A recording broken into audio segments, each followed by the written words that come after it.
Hello and welcome back to my dandelion diaries. Today I wanted to set up the month of March in my health planner with you guys.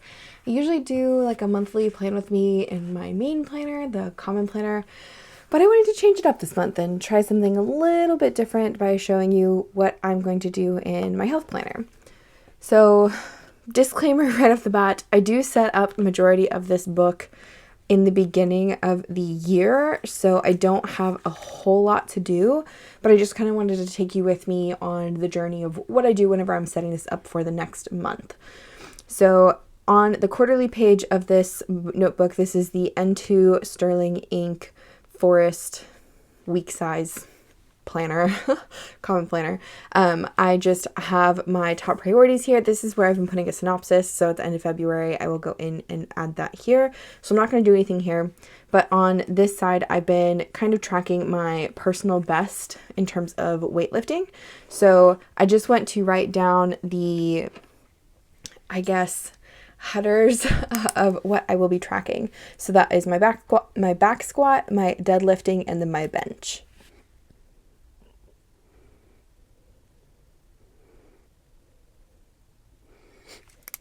And then as the month goes on, I will go ahead and fill out the rest of that as it goes.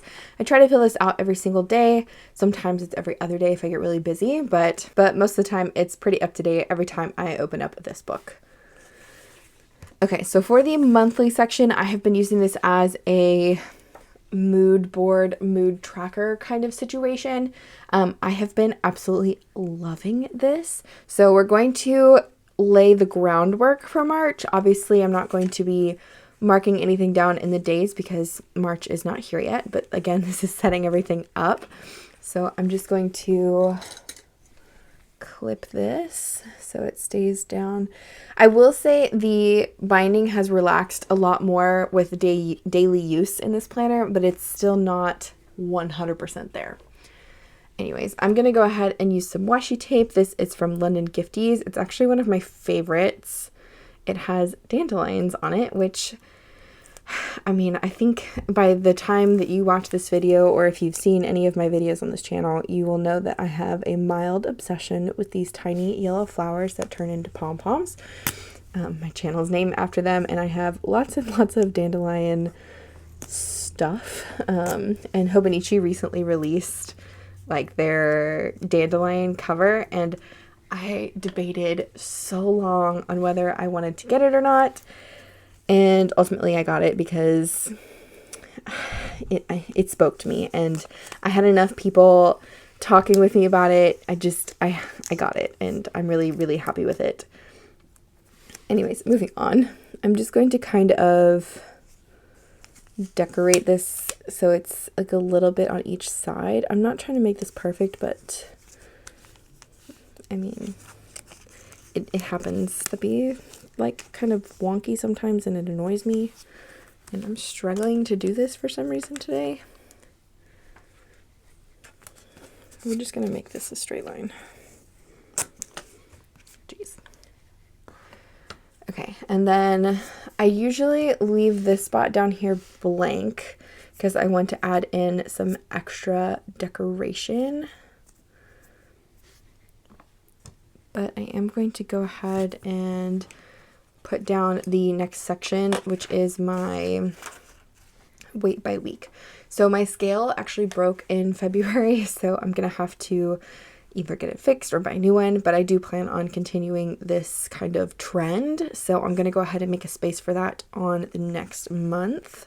This is a Tombow 𝗏𝘓𝘗 brush pen in the hard tip, and there's something I really like about March because it ends on a Sunday. So like if you were to have a restart to your year, so let's say like you have made it 3 months in, first quarter's over. Well, second quarter, guess what? Starts on a Monday on the first of a month. And it's, I don't know, it's like another one of those new energy kind of start things. And there's something finite about the end of March to me for some reason. I'm not quite sure what it is yet, but it just feels like something's ending in March. I'll hopefully figure it out at some point, but I really like that it has like a closed off ending to the quarter in a way. I hope that makes sense. Okay, I'm gonna go ahead and add some extra decoration to this before I add any more numbers. This is one of the new PET tapes from the washi tape shop that they kindly sent to me. This is, I think, Spring Serenade. But I adore all of the nature ones they do. This one has birds and butterflies and florals. And I felt it was perfect because March is kind of like the beginning of spring too, but also the end of winter. All the birds are coming out. We have flowers. So I'm just going to cut out some of this and we're going to lay some of it down. Okay, so I picked the first bird that was actually on the roll and it's green, and I feel like it's a pretty good match for that green. And then I have a dragonfly, a butterfly, and then just part of the beginning of the roll, which was some florals. So I'm thinking I'm gonna do this bird down here, and I'm probably going to cut that so it fits a little bit better. And then maybe we'll do the florals next to it. This is always a struggle for me when I'm trying to figure out where I want to place things. I kind of want to put the dragonfly up there. Yeah, I think I like that. So I'm just going to trim this.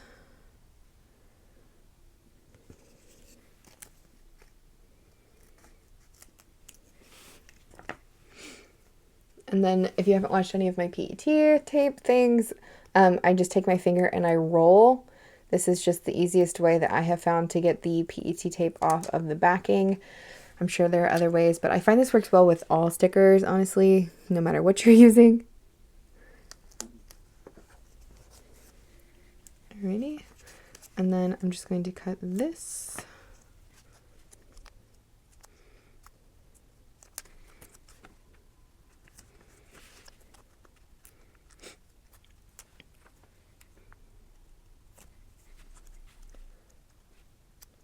One thing I really love about the greenery type of tapes is you can piece them together very easily, because in nature, greenery is like wild. Like it doesn't have any sense of direction, so it just grows any which way that it can grow.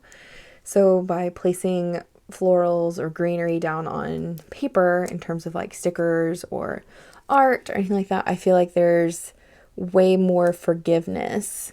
And maybe that's why I really like floral decorations so much, but I also really like being outside, so there's probably a mix of emotions when it comes to that.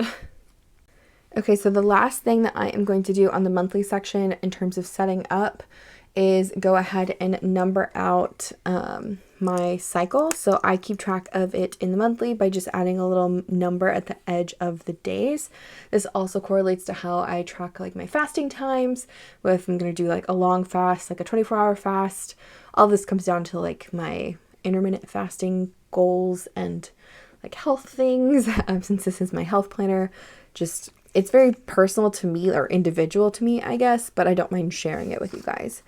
So I typically only number up until I get close to when my cycle is probably going to start. I know this is probably too much information, but this is a health planner and I'm going to talk about it because it's part of my health. So I ended off on the 17th for the end of the month, and I'm just going to number that until I reach about 20.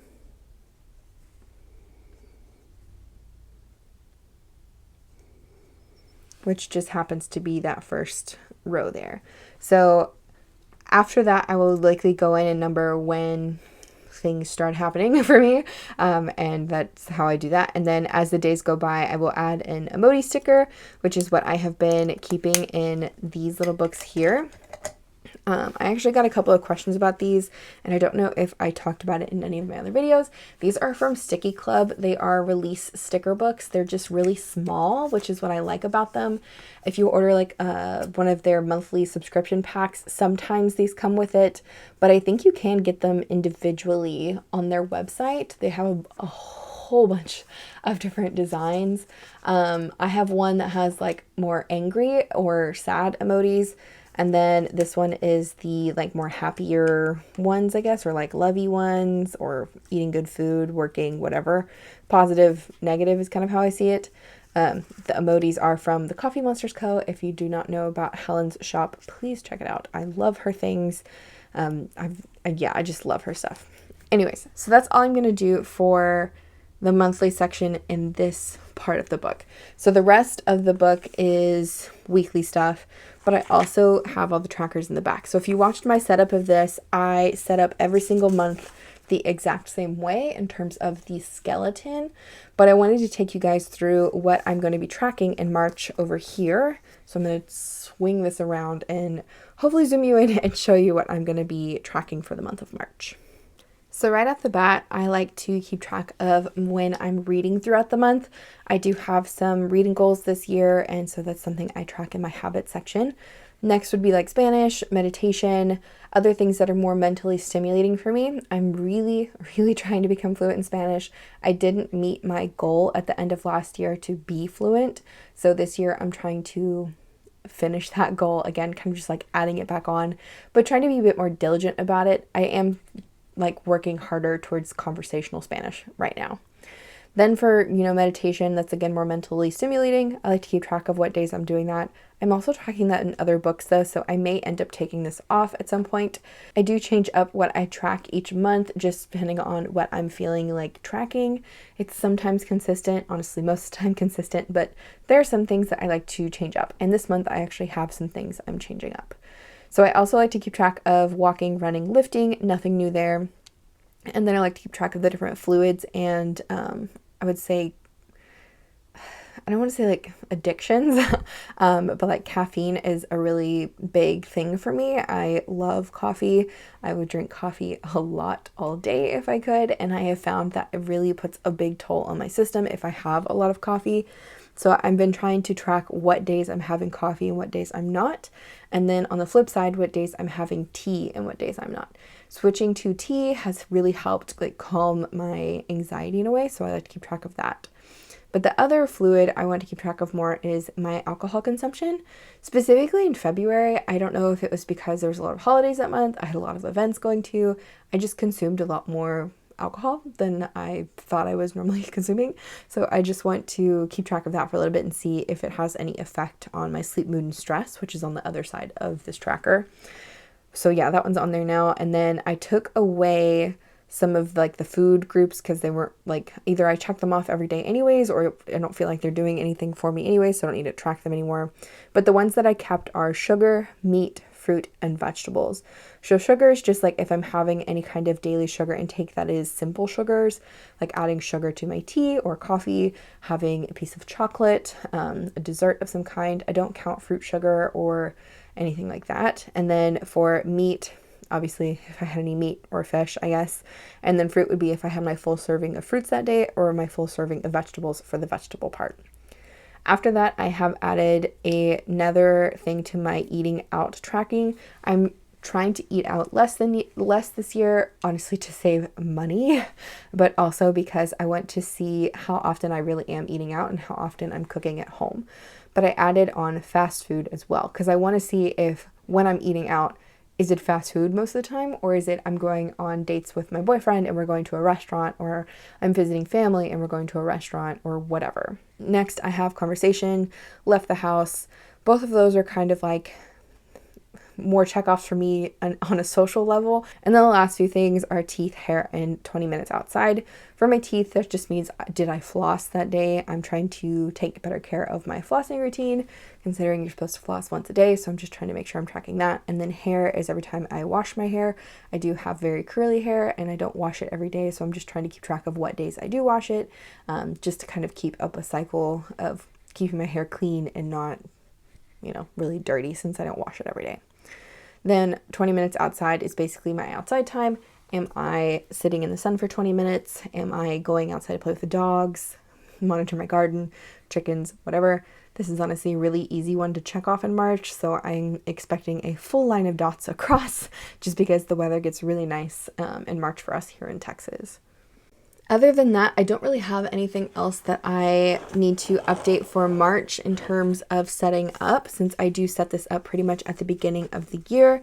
I will say that my workout section is ready to go. My running section is ready to go. Oh, that's my running section is ready to go, and then my show and movie tracking is ready to go. I've already made a cultural dish technically for this quarter, so I don't need to add any more recipes to the back unless I just happen to make something that I really want to add. So I don't really have anything to set up in the back for March either. It's mainly just that monthly section, and then I wanted to take you guys through my habits. Anyways, if you have any questions about how I use this planner, or any questions about the planner itself or supplies or anything, please let me know down in the comments, or you can send me a message. I'll try to get back to you as soon as I can. But yeah, I really am loving this book, and I wanted to honestly share how quick it is for me to just kind of update it for the next month, because I set everything up at the beginning of the year. Anyways, I want to thank you again so much for joining, for watching, for hanging out with me for a little bit, and I will see you guys in the next one. Bye.